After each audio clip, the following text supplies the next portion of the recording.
Shalom Jemaat GCI Christ Center yang dikasihi Tuhan. Apa kabar semuanya? Saya yakin saudara penuh dengan sukacita hari ini. Amin. Mari kita mau sama-sama bawa hati kita, berikan yang terbaik buat Tuhan. Saya percaya ketika kita bersama-sama memuji dan menyembah Tuhan, lawatan Tuhan terjadi atas setiap kita dimanapun kita berada. Mari kita satukan hati, kita mau berdoa bersama-sama sebelum ibadah ini kita mulai. Tuhan Yesus yang baik, kami mengucap syukur kalau pagi ini, hari ini kami kembali diberikan kesempatan untuk kami boleh beribadah bersama-sama Tuhan. Kami percaya ada kebaikan Tuhan yang terus menyertai kehidupan kami. Doa kami Tuhan, biarlah apa yang kami bawa pagi hari ini, hati kami, pikiran kami, dan seluruh keberadaan kami menyenangkan akan hati Tuhan. Terima kasih Tuhan, bertahtalah di atas puji-pujian kami. Kami siap untuk memuji dan menyembah Tuhan. Di dalam nama Tuhan Yesus, kami memulai ibadah ini, kami alaskan di dalam nama Tuhan Yesus Kristus. Haleluya. Amin.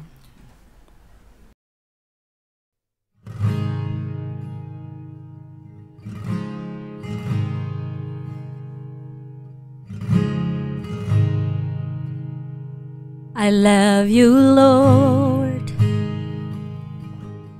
Oh, your mercy never fails me. All my days I've been held in your hands. From the moment that I wake up until I lay my head, I will sing of the goodness of God. All my life you have been faithful. All my life you have been so, so good. With every breath that I am able, I will sing of the goodness of God.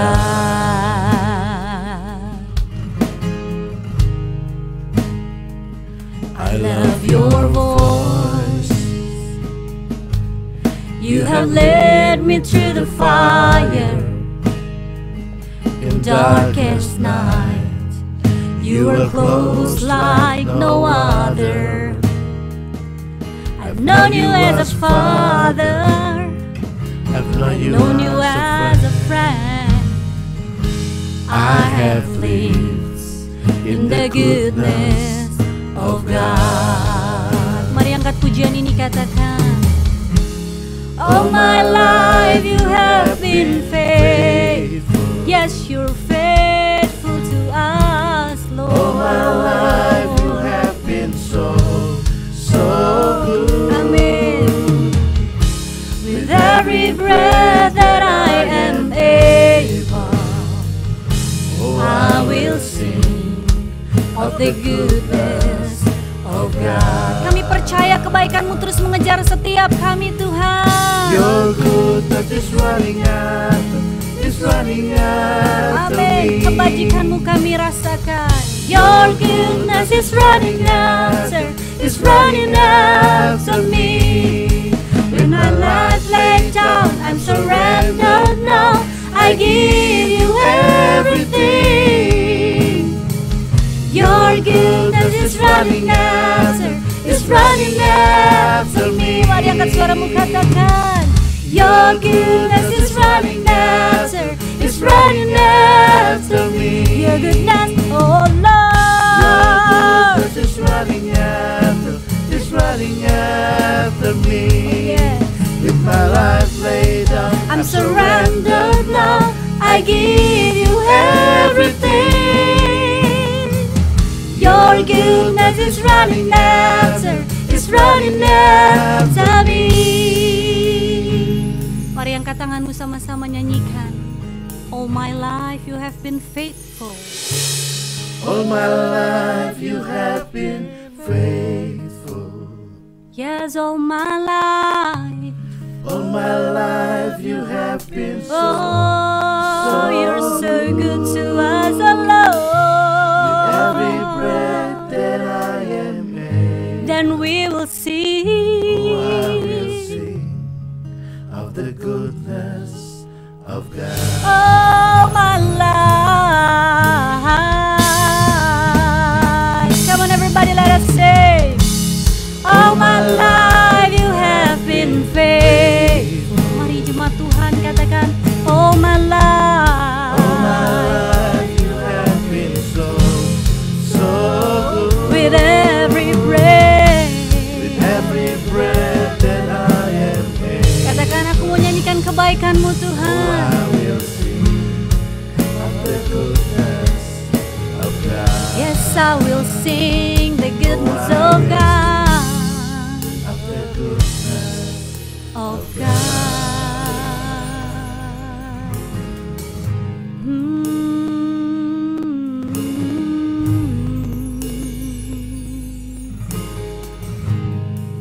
Hallelujah.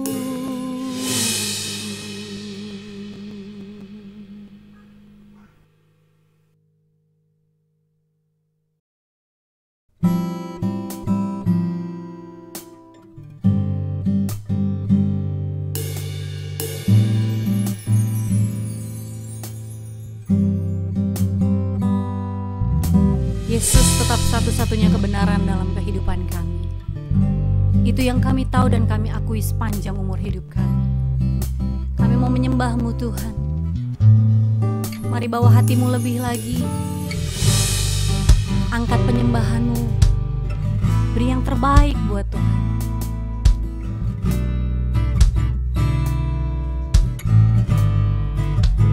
Amin, amin. Mari masuk lebih dalam lagi jemaat Tuhan.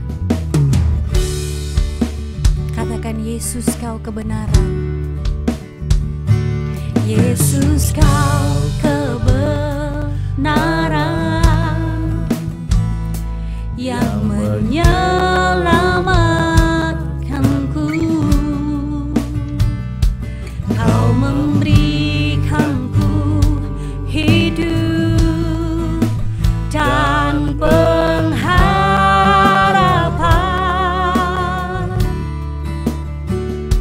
Ku ikut kehendak-Mu.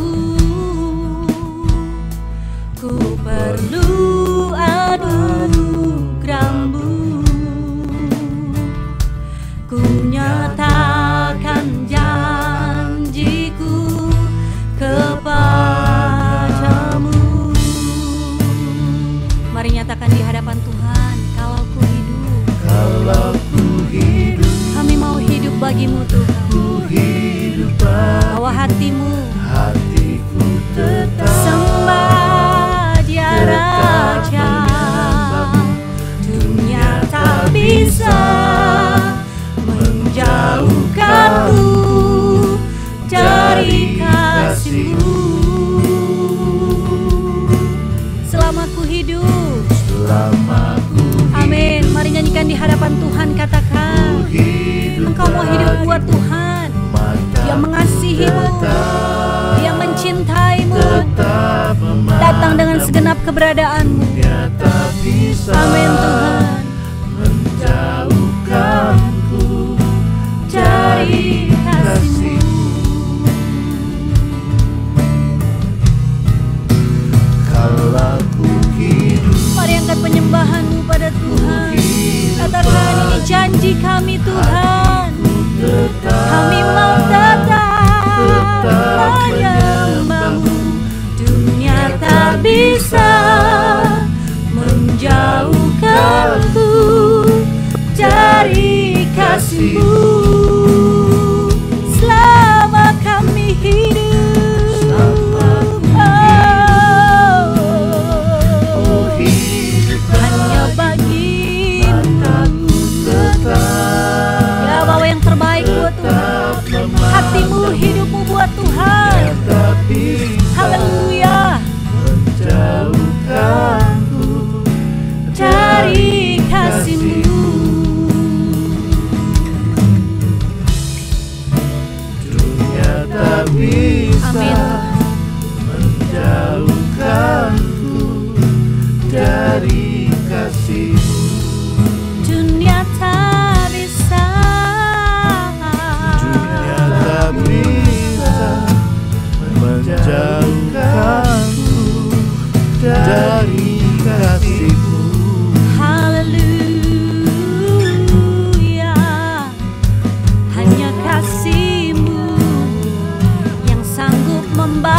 hati setiap kami Tuhan.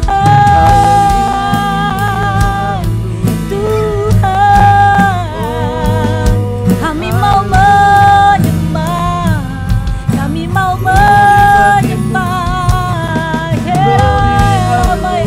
Mari angkat suaramu, beri yang terbaik. Dia ada di sini, dia layak.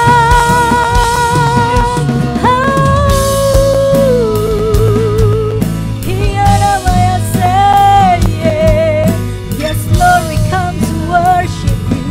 You were able. Kau sanggup Tuhan, lakukan perkara yang besar. Kami mau datang Tuhan, kami beri yang terbaik. Mari jangan pandang kanan kirimu. Saat ini waktunya Tuhan dengan saudara. Dia hadir di tengah-tengah setiap kita. Sembah Dia, berikan yang terbaik. Angkat tanganmu, angkat suaramu, supaya pintu surga terbuka, lawatannya terjadi atas hidupmu dan hidupku. Yes Lord, we come to worship. Amen. Haleluya. Haleluya. Terima kasih Tuhan Yesus buat hari ini. Engkau baik, Engkau luar biasa. Kami percaya Engkau disenangkan dengan pujian dan penyembahan kami. Tiba saatnya kami akan mendengarkan kebenaran firman-Mu. Berbicaralah melalui hamba-Mu. Di dalam nama Tuhan Yesus kami siap mendengar. Haleluya. Amin.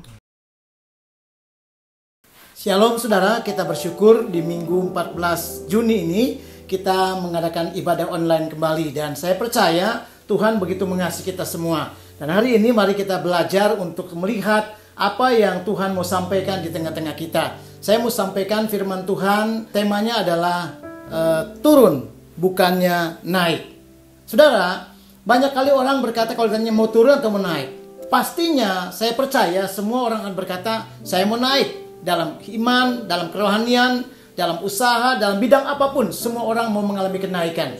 Tapi faktanya ada banyak orang mengalami penurunan, apalagi di suasana seperti sekarang ini. Di mana-mana terjadi penurunan, ada yang kolaps, ada yang tidak lagi ada usahanya, ada yang tutup, ada yang bangkrut dan lain sebagainya. Nah, bagaimana dengan kita anak-anak Tuhan? Saudara, janji Tuhan adalah sebenarnya kalau kita baca dalam Ulangan 28 ayat yang ke-13 bahwa kita ini akan menjadi kepala bukannya ekor. Kita akan naik, tetap naik bukannya turun. Tetapi hari ini kita akan melihat di dalam Lukas pasal 15 ayat yang ke-11 sampai dengan ayat yang ke-17. Mari kita melihat ini bicara mengenai kalau ceritanya tentang anak yang hilang. Semua sudah pada tahu. Tapi pada waktu saya belajar tentang firman Tuhan ini, ada hal-hal yang saya dapatkan. Ada hal-hal yang Tuhan bukakan buat kita semuanya. Nah, mari kita belajar. Seorang bapak punya 2 anak ceritanya. Dan ada anak yang paling sulung dan ada anak yang paling bungsu. Nah, anak yang bungsu ini adalah anak yang hilang istilahnya kalau dalam Alkitab. Lalu kita melihat, saudara, pada waktu dia sudah 1 hari, dia meminta bagian dari bapaknya. Dan dia berkata, saya mau pergi merantau. Lalu dia pergi ke satu tempat. Dan singkat cerita, saudara, maka sejak dia pergi itu, dia sudah bawa harta kekayaan bapaknya setengah. Tapi kehidupannya bukan makin naik, tapi makin turun. Dan menurun terus dan menurun. Akhirnya sampai dia kehabisan uang, tidak punya pekerjaan. Dan akibatnya malah dia bekerja di kandang babi, menjaga babi. Dan yang lebih parahnya lagi, makanannya sudah tidak lagi yang lain. Makanan ampas babi, itu pun tidak bisa didapat. Artinya betul-betul miris dan menyedihkan. Saudara, mungkin kita juga berkata, kenapa ya kok saya bukannya naik malah turun? Nah, ini jawabannya. Mari kita melihat apa yang menyebabkan anak yang bungsu ini mengalami penurunan. Saudara, kalau kita baca, dia mendapatkan 50%. Bagian daripada harta bapaknya dibagi 2. Anak yang sulung setengah, dia yang setengah. Bapaknya sudah bagi-bagi. Tapi pada waktu dia berjalan melangkah, saudara, akhirnya dia mengalami kebangkrutan. Apa yang membuat dia turun bukannya naik? Seperti tema firman Tuhan yang saya sampaikan kepada kita semua. Nah, ada beberapa hal yang saya pelajari yang membuat dia turun bukannya naik. Harusnya naik, saudara. Kalau orang berusaha, jangankan 50%. Jangankan saudara punya kekayaan setengah. Mungkin ada orang yang dengan 0, latar belakang gak punya apa-apa, tapi dia bisa mulai menjadi pengusaha yang berhasil. Ada orang yang bisa sukses dengan modal yang sangat minim. Apalagi ini 50% kekayaannya. Tapi kenyataannya, tragisnya, anak yang bungsu ini mengalami penurunan, bahkan makin hancur, kayak orang tuh terjun bebas. Tidak lagi ada kemenangan, saudara. Nah, apa penyebabnya? Mungkin ini juga yang kita sedang bertanya sama Tuhan. Tuhan, kenapa usaha saya seperti ini? Kenapa keadaan saya seperti ini? Saudara, mari kita lihat. Jangan-jangan kita juga sama dengan anak yang hilang ini. Apa yang dilakukannya? Yang membuat dia bukannya naik tapi turun. Sedangkan Ulangan 28 ayat yang ke-13 berkata bahwa kamu adalah kepala, bukannya ekor, dan kamu akan tetap naik, kalimatnya. Bukan hanya naik, tapi tetap naik.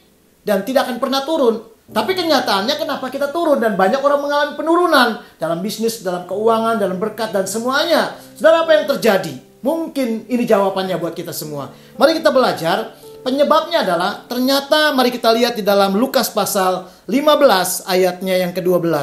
Kita akan lihat, firman Tuhan berkata demikian. Kata yang bungsu kepada ayahnya, Bapa, berikanlah kepadaku bagian harta milik kita yang menjadi hakku. Lalu ayahnya bagikan harta kekayaan itu di antara mereka. Setelah dibagi, saudara, lalu dia pergi. Yang pertama, inilah yang membuat kenapa dia bukannya naik tapi turun. Karena, saudara, belum waktunya sebenarnya pembagian harta itu. Belum waktunya bagi-bagi warisan itu. Saudara, ayahnya masih ada. Kakaknya juga masih ada dan mereka masih bekerja semua. Tapi satu hari anak ini berkata, bagikan hartaku, bagikan bagianku, dan aku akan pergi. Nah, saudara, mari kita melihat, inilah penyebabnya kalau saya pelajari yang membuat anak muda ini bukannya makin naik tapi makin turun. Kenapa, saudara? Karena dia belum waktunya, dia sudah minta bagiannya. Ini berbicara tentang apa? Saudara, secara rohani, ini bicara tentang seringkali kita juga demikian di hadapan Tuhan.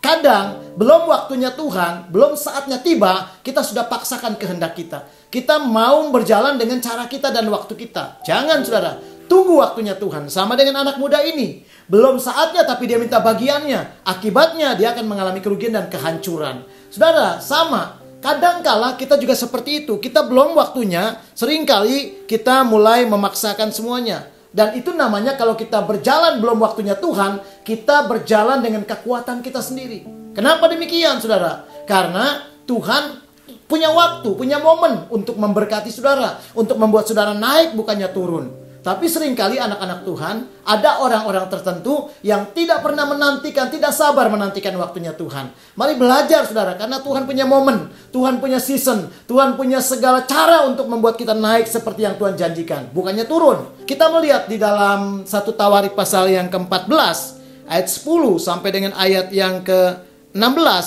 bicara tentang Daud waktu dia sudah diurapi, lalu seluruh orang Filistin datang menyerang dia. Saudara, mau menghancurkan dia. Lalu dalam satu peristiwa, Daud bisa mengalahkan mereka. Tetapi akibatnya, saudara, mereka mundur. Ya, mereka pergi karena Daud jadi pemenang. Tidak beberapa waktu lama kemudian, musuh yang sama, kelompok yang sama, menyerang lagi Daud, yaitu orang-orang Filistin lagi. Tapi pada waktu peperangan yang kedua, saudara, Daud bertanya sama Tuhan. Tuhan, apakah kau harus maju? Apakah kau harus diam? Saudara, kalau kita baca 1 Tawarik 14 itu, saudara, Daud bertanya, lalu Tuhan bilang, jangan maju, kamu tunggu. Nanti kalau ada bunyi pohon kertau bunyi bergerak, baru katanya kamu kelilingin. Artinya Daud belajar menantikan waktunya Tuhan. Begitu Daud menantikan waktunya Tuhan, dia bergerak dengan caranya Tuhan, lalu saudara, kemenangan dia peroleh lagi. Harusnya bagi Daud, dia nggak perlu tanya Tuhan. Pertama, dia sudah pernah mengalahkan musuh ini. Orang yang sama, kelompok yang sama, pengalaman yang sama. Artinya untuk kedua kali pasti Daud sudah sambil tutup mata, dia udah punya pengalaman, dia bisa mengalahkannya. Tetapi di sini, kalau kita belajar, Daud justru bertanya sama Tuhan. Daud tahu bahwa Tuhan punya waktu. Sama dengan kita. Kesalahan anak muda ini adalah dia tidak nunggu waktunya. Belum waktu pembagian, belum waktu bapaknya bagi-bagi warisan, dia sudah bertindak dan berjalan. Bukankah ini seringkali ada pada kita? Kita juga begitu dalam kita mau melakukan usaha, bisnis, melakukan satu keputusan, membuat satu tindakan. Kadang-kala kita nggak bertanya dan meminta waktunya Tuhan. Kita melangkah sendiri, kita berjalan sendiri. Saudara, tragis kalau seperti itu. Kenapa? Karena kalau kita tidak melangkah dengan waktunya Tuhan, artinya saudara tidak ada kesamaan. Engkau bergerak, Tuhan tidak bergerak. Saudara berjalan sendiri, Tuhan tidak. Kenapa? Karena waktunya Tuhan belum. Tapi kalau kita biarkan ada waktunya Tuhan, berjalan bersama dengan Tuhan, Pengkhotbah pasal 3 ayat 11 berkata, Tuhan membuat segala sesuatu indah pada waktunya. Ada istilah bahwa untuk segala sesuatu di muka bumi ini ada waktunya. Artinya saudara, jangan pernah kita melanggar waktunya Tuhan. Kalau belum, tunggu, sabar, nantikan. Itu yang akan membuat kita naik bukannya turun. Tapi kesalahan anak muda ini, dia tidak menantikan waktunya Tuhan. Belum waktunya Tuhan, dia paksakan waktunya dia. Itu yang pertama. Yang kedua, mari kita melihat saudara di dalam ayatnya yang ke-13. Ayat yang ke-13, saudara, apa yang membuat anak muda ini bukannya naik tapi turun? Lihat ayat 13, saudara. Setelah harta kekayaannya dapat dia terima, dia banyak, saudaraku, dengan keuangan, dengan segala kekayaan. Lalu dia pergi. Pergi kemana kata firman Tuhan? Ke satu tempat yang jauh. Dan di sanalah dia pesta pora, dia melakukan hidup yang bersenang-senang dan lain sebagainya. Sementara bapaknya di tempat yang dia tinggalkan berbeda hidupnya. Bapaknya nggak seperti itu. Dulu pada waktu dia belum berpisah dengan bapaknya, dia punya hidup yang sama dengan bapaknya, saudara. Dia hidup sama dengan bapaknya. Bapaknya petani, dia berusaha di ladang, dia ikut bekerja. Tapi sekarang ada perbedaan. Apa artinya ini? Ayat yang ke-13. Inilah kesalahan yang kedua kalau menurut saya. Inilah yang membuat dia tidak mengalami kenaikan tapi turun. Karena gaya hidupnya tidak lagi sama dengan bapaknya. Saudara yang kekasih, ini juga seringkali ada pada kita. Gaya hidupnya perhatikan. Kadangkala kita juga seperti itu. Harusnya kehidupan kita dengan Bapa kita di surga harus sama, saudara. Kalau kita tetap sama dengan Bapa kita di surga, artinya kita melakukan seperti yang Bapa lakukan. Apa yang Bapa kerjakan dalam hidupnya diperbuat oleh dia, itu menjadi sesuatu tindakan langkah kita juga. Artinya kita punya gaya hidup, segala sesuatunya sama dengan Bapa di surga. Nah, gimana bedanya? Ketika kita tidak lagi berjalan dalam firman Tuhan, ketika kita melanggar firman Tuhan, ketika berjalan di dalam kedagingan ini, maka gaya hidup kita tidak lagi sama. Ada banyak anak Tuhan kadangkala begitu. Di gereja, di ibadah, dengerin khotbah, dengerin firman Tuhan, disampaikan firman Tuhan dari yang lembut sampai yang keras. Dari yang ibaratnya pemberitaannya, saudaraku, yang rasanya bersifat menyenangkan sampai menemplak dengan keras. Tapi seringkali itu hanya sampai di saat istilahnya masuk dengan telinga kirinya dan keluar dari telinga kanan. Artinya apa? Tidak ada tindakan. Dan akibatnya perbuatannya nggak sama dengan Bapa di surga. Gaya hidupnya nggak sama dengan Bapa di surga. Harusnya kita sama. Lihat Efesus pasal yang kelima. Ayat 1 sampai dengan yang keempat. Firman Tuhan berkata demikian. Sebab itu jadilah penurut-penurut Allah. Seperti anak-anak yang kekasih. Dan hiduplah di dalam kasih. Sebagaimana Kristus Yesus juga telah mengasihi kamu. Dan telah menyerahkan dirinya untuk kita. Sebagai persembahan dan korban yang harum bagi Allah. Tetapi percabulan dan rupa-rupa kecemaran atau keserakahan disebutnya saja pun jangan di antara kamu. Sebagaimana sepatutnya orang-orang kudus. Artinya saudara, mari seringkali kita suka bertanya, Tuhan kenapa usaha saya, keadaan saya, bisnis saya, berkat saya turun.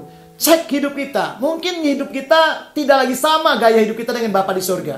Sama dengan anak yang bungsu ini. Setelah dia pergi, dia menjauh dari bapaknya, hidupnya mulai berbeda. Saudara, jangan. Hidup kita mesti seperti Bapa di surga. Kalau Bapa bersurga, Tuhan berjalan dalam kasih, penuh kasih. Kita pun harus demikian. Kalau Tuhan dengan segala kekudusannya, maka Anda harus menjadi orang-orang yang di dalam kekudusannya, di dalam kesuciannya. Saudara, holiness, kita harus ada dalam gaya hidup kita. Holiness itu, kekudusan itu harus menjadi milik kita. Menjadi sesuatu yang warna sebagai anak-anak Tuhan. Kalau saudara berjalan seperti itu, maka saya yakin, saudara, walaupun kau ada dalam lembah kekelaman, Tuhan akan membuat engkau tetap naik, kata Ulangan 28 tadi, ayat 13. Bukannya turun, saudara. Dengar baik-baik. Itu sebabnya kalau gaya hidup kita berbeda, hari ini, saudara, mungkin kemarin-kemarin kita nggak sama dengan Bapa di surga. Ada yang harus kita setting ulang dalam hidup kita. Ada yang harus kita perbaiki, saudara. Kita harus kembali punya gaya hidup yang sama dengan Bapa di surga. Waktu kita sama dengan Tuhan, saya percaya apapun pergumulanmu, apapun bebanmu, apapun keadaanmu, engkau akan melihat janji Tuhan. Engkau akan tetap naik, bukannya turun. Engkau akan terus naik, akan bahkan menjadi kepala, bukannya ekor. Itu Tuhan katakan kepada setiap kita. Sebab itu, mari kita sadar, saudara, kita jangan melakukan hal-hal yang berbeda dengan Tuhan. Saya melihat ada banyak orang Seringkali sudah melayani, sudah ke gereja, saudara bahkan terlibat aktif dalam dunia rohani. Tapi seringkali gaya hidupnya nggak sama dengan Bapa di surga. Saudara, sehingga seringkali menjadi batu sandungan, menjadi pembicaraan banyak orang. Seringkali nama Tuhan dihujat. Bukankah di dalam Roma pasal 2 ayat 24 berkata, jangan sampai nama Tuhan dihujat di antara orang-orang hanya gara-gara katanya tingkah laku kita yang tidak sesuai, yang tidak takut akan Tuhan. Mari kita belajar saudara untuk kita punya gaya hidup yang sama. Jadi kesalahan yang kedua daripada anak muda ini adalah ketika gaya hidupnya berubah. Tadinya sama dengan Bapa di surga, sama dengan bapaknya, saudara. Tapi pada waktu dia sudah merantau, gaya hidupnya berbeda-beda. Pesta fora, senang-senang, dan lain sebagainya. Berbeda. Bapaknya tidak pernah lakukan itu. Artinya saudara, mari kita merubahnya. Yang ketiga, mari kita melihat apa yang membuat dia mengalami penurunan, bukan makin naik. Di dalam ayat yang ke-15, Lukas pasalnya yang ke-15. Mari kita lihat ayat ini. Firman Tuhan berkata demikian. Lalu ia pergi dan bekerja pada seorang majikan di negeri itu. Orang itu menyuruhnya ke ladang untuk menjaga babinya. Anak muda ini sudah dalam keadaan sudah melorot. Sudah semakin turun. Sudah bangkrut. Sudah tidak punya apa-apa lagi. Tidak punya uang. Tidak punya tempat tinggal. Tidak tahu lagi untuk apa yang bisa dia makan. Lalu dia minta pekerjaan. Harusnya kalau dia sudah seperti ini, dia punya bapak yang kaya, dia punya bapak yang berlimpah-limpah, dia punya bapak yang sangat perhatikan dia pada waktu itu.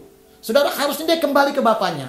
Tapi anehnya dalam ayat 15, perhatikan Lukas 15, dia tidak datang kepada bapaknya, dia datang kepada orang lain, minta pekerjaan. Itu pun bukan di office, bukan di kantor, bukan di perusahaan megah besar, tetapi di kandang babi yang kotor, yang mungkin bau, dan lain sebagainya, saudara. Ini bicara tentang apa? Ini juga yang kadang-kala Tuhan ajarkan sama kita. Banyak kali kita, ketika kita punya pergumulan, kita punya masalah, waktu kita menghadapi apapun, kadang-kala kita tidak datang kepada Bapa kita di surga. Kita datang kepada yang lain. Kepada orang-orang yang lain, dunia, dan lain sebagainya. Kita cari kekuatan-kekuatan tertentu di luar Tuhan. Kita tidak lagi kembali kepada Tuhan. Kita tidak menghampiri Tuhan. Berapa banyak anak Tuhan seperti itu. Nanti kalau dia udah lihat jalan itu buntu, kalau dia udah coba sana sini, udah kepentok sana, kepentok sini, sudah dalam keadaan jalan semua buntu, baru datang kepada Tuhan. Itu namanya saudara, Tuhan menjadi ban serep. Tuhan menjadi yang ke belakang. Jangan. Lihat anak muda ini, kalau dia datang pada bapaknya pada saat pertama, mungkin dia nggak perlu kerja di kandang babi. Mungkin dia nggak perlu, saudaraku, dalam keadaan minta pekerjaan. Orang bapaknya kaya, semua serba ada, saudara. Bukankah firman Tuhan juga mengajarkan kepada kita? Saudara, seringkali kita datang pada dunia, seringkali kita datang kepada yang bukan Tuhan. Kita seringkali datang seperti itu. Bahkan ada orang-orang yang begitu ada masalah, bukan lari sama Tuhan, bukan mencari Tuhan. Larinya sama siapa? Sama iblis. Ke Gunung Kawi, minta kekuatan, pesugihan dan lain sebagainya. Wah, supaya ingin kaya. Tapi saya beritahu, di dalam Yohanes 10 ayat 10, pencuri itu datang mencuri, membunuh, membinasakan. Tapi Tuhan datang supaya kita punya hidup dan hidup berkelimpahan. Artinya apa? Saudara, kita perhatikan di sana bahwa seringkali Tuhan mau mengajarkan kepada kita bahwa seringkali kita lari kepada kekuatan-kekuatan yang lain, bukan kepada Tuhan. Dan akibatnya apa yang terjadi? Iblis mencuri, membunuh, membinasakan. Sama dengan anak muda ini. Begitu dia datang kepada bukan bapaknya, hidupnya malah makin susah. Saudara harus kembali kepada Tuhan. Datang sama Tuhan. Kalau ada apa-apa, saudaraku, cari Tuhan. Karena Tuhan yang memberikan kehidupan. Yohanes 10 ayat 10 yang tadi saya sudah bacakan. Di dalam Mazmur pasal 105 ayat 24. Ayatnya berkata, Tuhan membuat umatnya sangat subur dan lebih kuat daripada lawan-lawannya. Wow, itu janji Tuhan dahsyat. Kalau saudara anak muda yang datang kepada bapaknya, saya percaya dia nggak perlu menderita. Sama dengan kita. Kalau kita mencari Tuhan, jangan cari yang lain. Jangan cari dunia sekitar kita dan apapun. Datang kepada Tuhan. Ketika engkau punya pergumulan berat, ketika engkau menghadapi jalan buntu, ketika engkau menghadapi hal-hal yang tidak lagi bisa ditolong siapapun, datang sama Tuhan. Saya percaya Tuhan itu dahsyat. Sebab itu Tuhan berjanji tadi, Tuhan akan membuat umatnya apa? Sangat subur. Saudara, engkau tidak lagi kekeringan. Engkau akan diberkati Tuhan. Engkau bukan lagi turun, tapi naik. Tapi seringkali kita juga melakukan hal yang sama kesalahannya. Seperti anak bungsu ini, yaitu yang ketiga, dalam ayat 15 ini, kita kadang-kala nggak datang sama Tuhan, nggak cari Tuhan. Saudara datangi Tuhan dan cari Tuhan kembali. Tuhan bilang, engkau akan lebih kuat dari lawan-lawanmu kalau engkau kembali kepada Tuhan. Saya banyak melihat orang-orang yang sudah mengalami kejatuhan, kehancuran dalam bisnis, dalam usaha, dalam keadaan ekonomi, dalam keadaan situasi. Saudara, ketika mereka mulai mencari Tuhan, datang sama Tuhan sungguh-sungguh, Tuhan pulihkan mereka. Mereka mengalami lawatan demi lawatan. Mereka mengalami mujizat demi mujizat. Mereka mengalami kemurahan Tuhan. Mereka melihat jalan-jalan Tuhan dibukakan. Dan akhirnya orang-orang ini bangkit dengan kemenangan. Lebih kuat dari awalnya, saudara. Dan ayatnya berkata tadi, Tuhan akan membuat kamu subur. Mazmur 105 ayat 24. Dan kamu akan lebih kuat daripada lawan-lawanmu.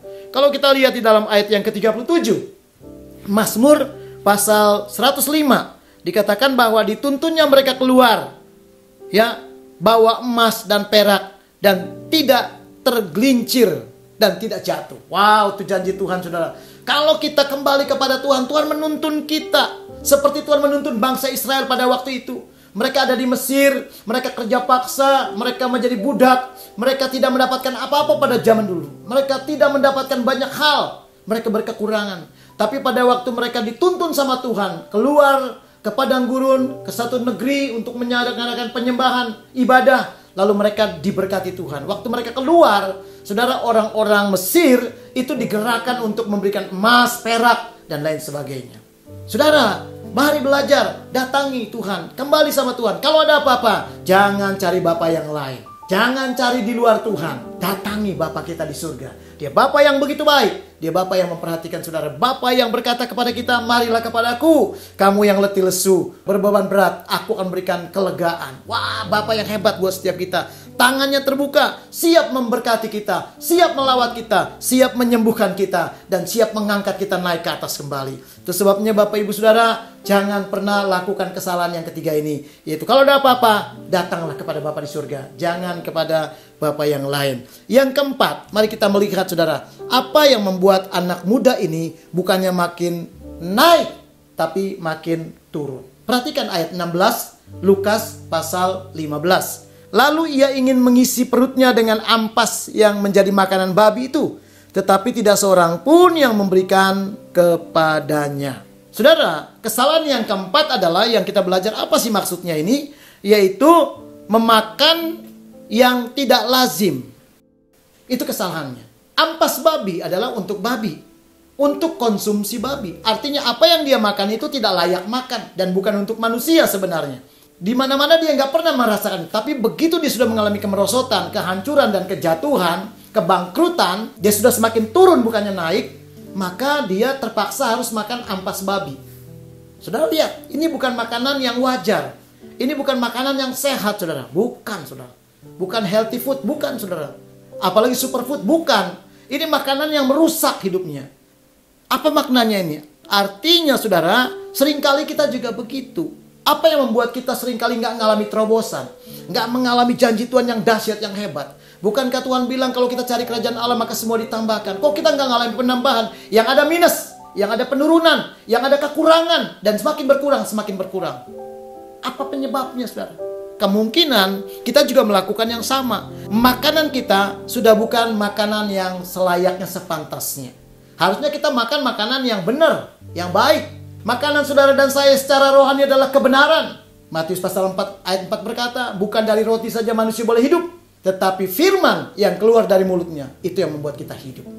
Saudara, kalau demikian, harusnya firman Tuhan. Makanan kita adalah kebenaran. Makanan kita adalah suara Tuhan. Makanan kita adalah firman Tuhan yang Tuhan sampaikan buat kita. Lewat kita baca Alkitab, lewat Bapak Ibu Saudara dengarkan khotbah, lewat setiap kita beribadah, lewat kita ada di komsel, di kul, apapun itu istilahnya, saudara. Di kelompok-kelompok tertentu ketika kita mendalami firman, kita harusnya mendapatkan banyak makanan rohani, asupan-asupan rohani yang baik, yang membuat rohani kita kuat, yang membuat saudara menjadi pemenang lebih daripada pemenang. Tapi seringkali saya melihat ada anak-anak Tuhan konsumsinya tidak layak. Dan seperti anak muda ini, saudara, mungkin kita nggak makan ampas babi, tapi bukan firman Tuhan yang kita konsumsi. Apa, saudara? Berita-berita sekitar kita. Hal-hal yang seringkali belum tentu benar. Apalagi sekarang dunia penuh dengan hoax dan lain sebagainya. Gosip. Saudara, fakta-fakta. Bukannya kita nggak boleh tahu sedikit pun tentang hal itu. Bukannya itu saudaraku terlalu harus kita jauhi juga. Artinya kita mesti menyadari mana yang harus kita konsumsi, mana yang harus menjadi kekuatan buat kita. Karena saya melihat ada banyak anak Tuhan, apalagi dengan berita-berita sekarang ini, semakin fokus kepada berita itu, Anda semakin ketakutan, semakin bingung, semakin stres. Rasanya, waduh, saya bisa hidup apa enggak? Saudara, saya mau beritahu, saudara, makanan kita harus kembali firman Tuhan. Ketika kita memakan firman, kita menerima firman Tuhan, kita konsumsi itu tiap hari, kita masukkan ke dalam telinga pendengaran rohani kita. Kita terus biarkan itu menjadi sesuatu yang mempengaruhi kita. Saya percaya engkau bukan turun, tapi makin naik. Engkau akan mengalami janji Tuhan yang hebat. Engkau akan mengalami cara Tuhan yang luar biasa dalam menunjukkan kemuliaan demi kemuliaannya dalam kehidupan Bapak, Ibu, Saudara, dan saya.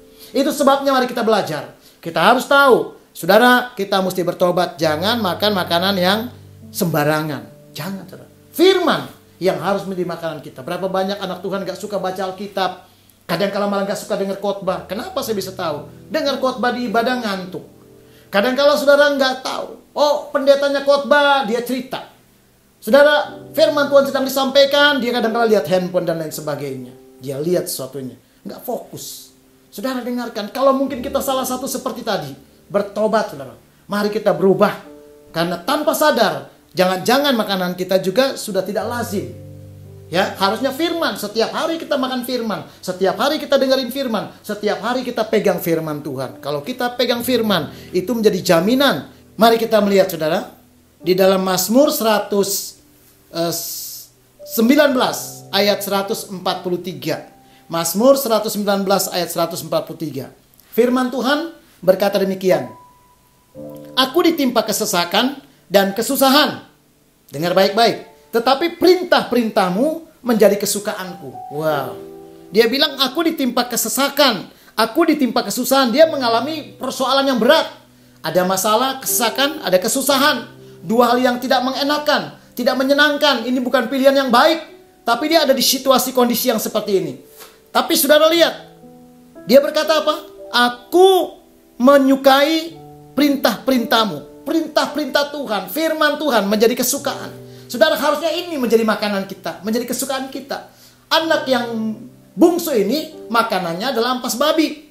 Saudara, seringkali ini bukan layak konsumsi. Bukan, jangan dimakan. Sama, kita juga nggak boleh. Saudara, hanya firman Tuhanlah. Karena kita manusia rohani, makananmu adalah firman Tuhan. Suara Tuhan, kebenaran Tuhan. Pada waktu kita makan firman Tuhan, ada kekuatan. Saudara, dalam kesesakan, Tuhan bisa tolong kau. Di dalam segala kesusahan, engkau akan melihat Tuhan akan mengubah itu. Ada kebesaran Tuhan dinyatakan. Ketika kita menjadikan firman itu kesukaan. Makanan kita yang paling utama. Kita mesti berkata, saya tidak bisa hidup tanpa firman Tuhan. Firman Tuhanlah kekuatan kita. Firman Tuhanlah kemenangan saudara. Karena firman Tuhan berkata di dalam Yohanes pasal 8 ayat 32. Bahwasanya firman Tuhan adalah kebenaran. Dan kebenaran itulah yang akan memerdekakan kamu. Kita akan dimerdekakan dari segala keadaan saudara. Dari segala masalahmu. Engkau akan melihat ada kekuatan, kemenangan, kemerdekaan daripada Tuhan. Ada terobosan, ada mujizat, ada berkat-berkat Tuhan yang melimpah. Dinyatakan waktu kita menjadikan firman Tuhan itu kesukaan buat kita. Saudara, perhatikan bangsa Israel. Lihat pada waktu setiap hari mereka ada di padang gurun. Bukankah Tuhan kirimkan makanan mana yang turun dari surga? Roti surga. Saudara, itu turun tiap pagi. Mereka harus mengambilnya tiap hari, saudara. Saudara, tidak boleh kebanyakan, tidak juga boleh sedikit.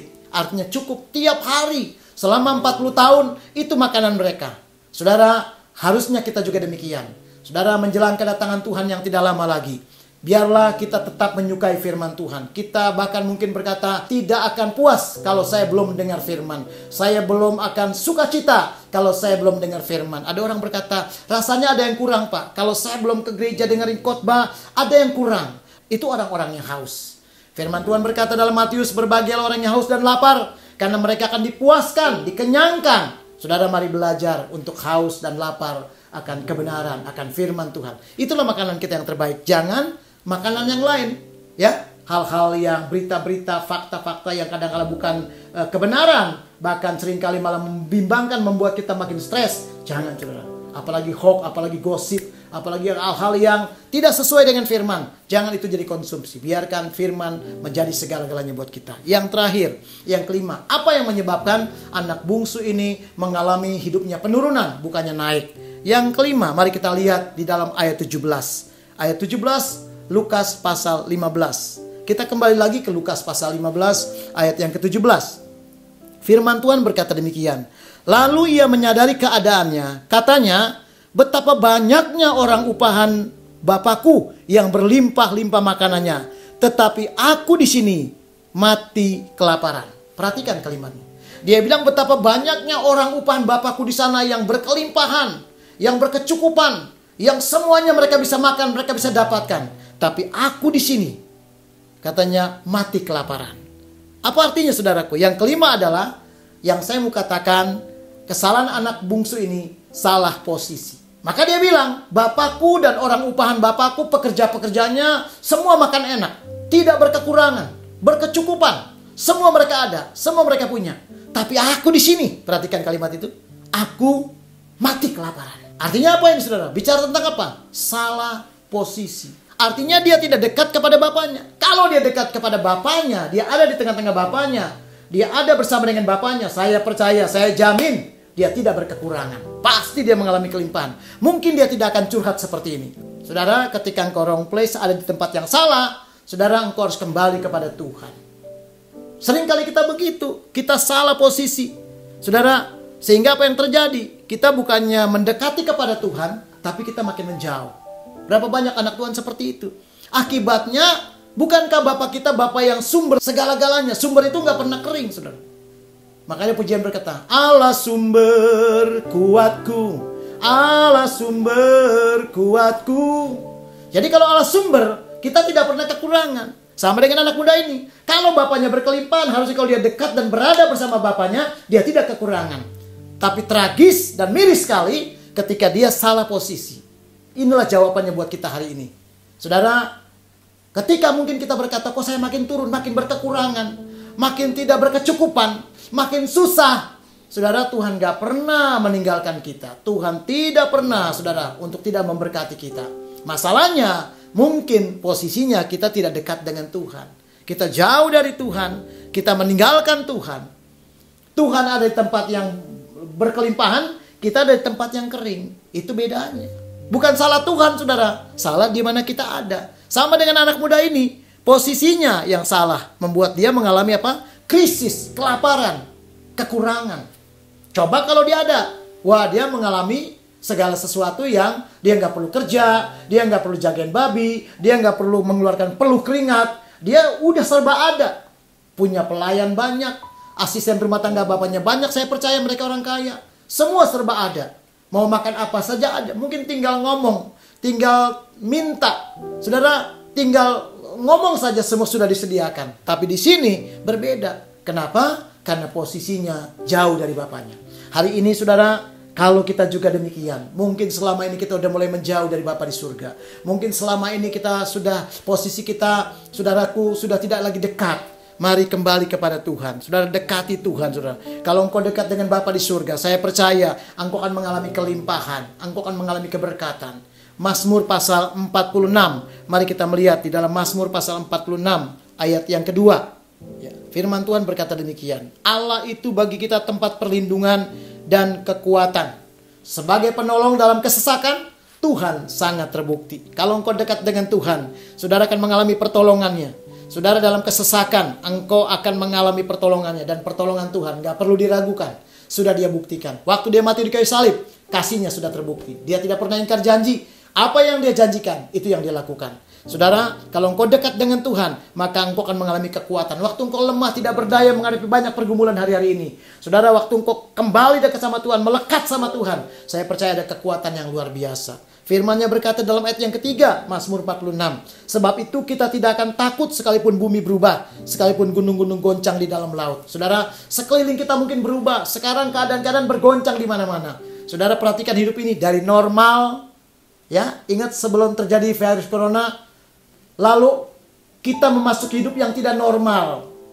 Kita ada di rumah saja dan lain sebagainya, kita lockdown dan sebagainya. Itu keadaan-keadaan yang terus Lalu sekarang ada PSBB apa semua, lalu sekarang kita akan mulai dipulihkan lagi. Lalu masuk nama satu istilah hidup yang new normal, era baru, tatanan baru. Jadi stepnya perhatikan perubahan itu. Dari normal, tidak normal, dan kembali kepada kehidupan yang normal yang baru. Nanti kapan lagi mungkin baru kita sampai level hidup yang normalnya lagi. Saudara, ada perubahan-perubahan. Saudara, karena apa? Kegoncangan-kegoncangan. Tapi firman Tuhan bilang tadi, kalau kita dekat dengan Tuhan, sekalipun bumi goncang, gunung-gunung goncang, kita tetap dijaga, diberkati Tuhan. Ayat yang keempat berkata, sekalipun ribut dan berbuih airnya, sekalipun gunung-gunung goyah oleh geloranya. Ayat yang kelima, perhatikan Mazmur pasal 46 tadi. Kota Allah kediaman yang maha tinggi disukakan oleh aliran-aliran sebuah sungai. Anda tidak akan pernah kekurangan. Anda akan diberkati Tuhan. Karena ada aliran-aliran sungai daripada Tuhan yang membuat kita mengalami kemakmuran dan diberkati. Saudara, bukan juga teologi kemakmuran, tetapi itu janji Tuhan. Dulu ada pujian berkata, saudara, kasihnya seperti sungai, kasihnya seperti sungai. Ada sungai Tuhan yang membuat engkau tidak kering, tapi engkau akan diberkati Tuhan. Saudara, ayat yang ke-6 berkata, Allah ada di dalamnya, kota itu tidak akan goncang. Allah akan menolong menjelang pagi. Kalau kita dekat dengan Tuhan, kita selalu melekat dengan Tuhan, kita kembali posisinya di dalam Tuhan, kita tidak akan goncang. Menjelang pagi katanya akan ada pertolongan. Tuhan akan menolong. Mungkin kau lagi bergumul malam ini, sore ini, dan keadaan-keadaan siang ini, dan apapun kau berkata, Tuhan aku gak kuat, aku udah gak sanggup. Percayalah, waktu kau kembali kepada Tuhan, engkau tidak salah posisi. Saya yakin Tuhan akan menolong. Artinya apa saudara? Kembalinya seperti apa? Kembali lagi artinya begini, waktu engkau tidak pernah baca Alkitab lagi, kembalilah baca Alkitab. Waktu engkau sekarang udah gak punya waktu untuk menyembah mencari Tuhan, kembalilah kepada menyembah dan mencari Tuhan. Waktu engkau gak pernah lagi ke gereja dengerin khotbah, kembalilah saudaraku untuk mendekat sama Tuhan. Ini waktunya sekarang. Kita lebih banyak waktu di rumah. Mari kembalikan posisimu kepada Tuhan. Jangan salah saudara, kalau Bapa kita di surga berkelimpahan, mari melekat dan cari Dia. Saya yakin orang yang mencari Tuhan tidak pernah berkekurangan. Inilah firman Tuhan yang saya sampaikan. Saya percaya 5 hal ini menjadi perenungan buat kita, supaya kita tidak membuat kesalahan, kita tidak akan mengulangi lagi. Kalau kita pernah dan mungkin sekarang, bertobatlah saudara. Saatnya firman Tuhan ini memulihkan kita. Saya percaya Bapak Ibu, firman Tuhan ini membuat kita akhirnya dari engkau turun akan Tuhan buat kita naik kembali. Jangan sampai kita kebalikannya. Dari kita naik akhirnya makin turun sama seperti anak muda tadi. Jangan saudara, kita harus kembali kepada Tuhan. Saya ajak kita tundukkan kepala. Kita akan berdoa. Bapak yang baik, terima kasih. Kami sudah mendengarkan firman-Mu. Biarlah firman-Mu itu membuat kami melakukan apa yang Tuhan inginkan dalam hidup kami. Kami mau seturut dengan firman-Mu Tuhan.